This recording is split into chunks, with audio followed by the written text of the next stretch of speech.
Breaking చూస్తున్నాం. కరీంనగర్లో శిశువు అమ్మకం కలకలం రేపింది. ఆలస్యంగా బయటకి వచ్చిన ఘటనపై కేసు నమోదు చేసి విచారణ చేస్తున్నారు పోలీసులు. గన్నేరువరం మండలం కాసింపేట దగ్గర చాకలిపల్లెకు చెందిన దంపతులు 7 రోజుల పసిబిడ్డను 9 లక్షలకు అమ్మేందుకు ఒప్పందాన్ని కుదుర్చుకున్నారు. డబ్బుల పంపిణీలో వివాదం రావడంతో విషయం బయటకు వచ్చింది. టూ టౌన్ పోలీసులు 15 మందిపై కేసు నమోదు చేసి దర్యాప్తు చేస్తున్నారు. కరీంనగర్లో శిశువు అమ్మకం కలకలం రేపింది. ఆలస్యంగా బయటకు వచ్చిన ఘటనపై కేసు నమోదు చేసి విచారణ చేస్తున్నారు పోలీసులు. గన్నేరువరం మండలం కాసింపేట దగ్గర చాకలిపల్లెకు చెందిన దంపతులు 7 రోజుల పసిబిడ్డను 9 లక్షలకు అమ్మేందుకు ఒప్పందాన్ని కుదుర్చుకున్నారు. డబ్బుల పంపిణీలో వివాదం రావడంతో విషయం బయటకు వచ్చింది. టూ టౌన్ పోలీసులు 15 మందిపై కేసు నమోదు చేసి దర్యాప్తు చేస్తున్నారు. సివిల్ హాస్పిటల్ ఏరియాలో ఒక చిన్న బాబును పాపను ఇట్లా అమ్మకం ఏదో జరుగుతున్నట్టు వాళ్ళకి సమాచారం, అక్కడ పక్కన డబ్బులు ముట్టినాయా, పాపను మళ్ళీ రిటర్న్ తీసుకుంటున్నారు అనే రకంగా అక్కడ ఏదో జరుగుతుంది సార్ అని చెప్పేసి డైల్ 100 కాల్ రావడం జరిగింది. డైల్ 100 కాల్ రాగానే ఇమీడియట్గా బ్లూ కోట్ వాళ్ళని అక్కడ పంపించాము.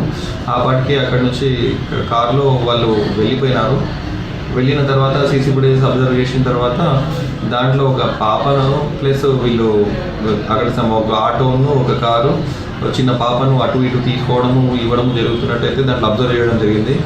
దాన్ని బట్టి అట్లనే సేమ్ ఇన్ఫర్మేషన్ చైల్డ్ లైన్ వాళ్ళకి కూడా చైల్డ్ హెల్ప్ లైన్ వాళ్ళకి కూడా ఇన్ఫర్మేషన్ రావడం జరిగింది. వాళ్ళు కూడా మాకు కాంటాక్ట్ అయ్యారు. అయిన తర్వాత ఫస్ట్ టీమ్స్ను డివైడ్ చేసేసి వాళ్ళ కోసము హైయర్ ఆఫీసర్ సిపి గారికి వాళ్ళకి ఇన్ఫార్మ్ చేసిన తర్వాత ఏసీపీ గారికి ఇన్ఫార్మ్ చేసి టీమ్స్ ఫామ్ చేసి ఇమీడియట్గా ఫస్ట్ బేబీని ట్రేస్ చేయండి అని చెప్పారు.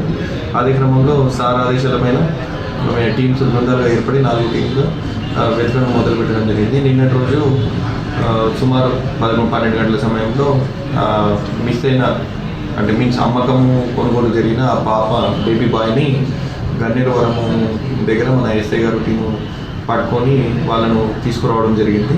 తీసుకొచ్చిన తర్వాత వాళ్ళను డీటెయిల్ ఎంక్వైరీ చేస్తే దీంట్లో దాదాపు 18 మంది ఇన్వాల్వ్మెంట్ కనబడింది. దాంట్లో ఒక 2 ఇంకా దొరకాల్సిందే. నిన్న చైల్డ్ హెల్ప్ లైన్ వాళ్ళు ఇచ్చిన కంప్లైంట్ ఆధారంగా కేసు రిజిస్టర్ చేయడం జరిగింది. విచారణ జరుగుతున్నది. ఈరోజు మోస్ట్లీ ఇప్పటివరకు అదుపులో తీసుకున్న 16 మందిని రిమాండ్కి పంపించడం జరుగుతుంది. ఇంకో 2 అబ్స్టాండింగ్లో ఉన్నారు. వాళ్ళ కోసం గాలింపు ఈ అమ్మడానికి వచ్చిన వాళ్ళు హైదరాబాద్ కూకట్పల్లికి చెందిన వాళ్ళు, ఈ కొన్న వాళ్ళు గన్నేరువరం మన కరీంనగర్ జిల్లా గన్నేరువరం మండలానికి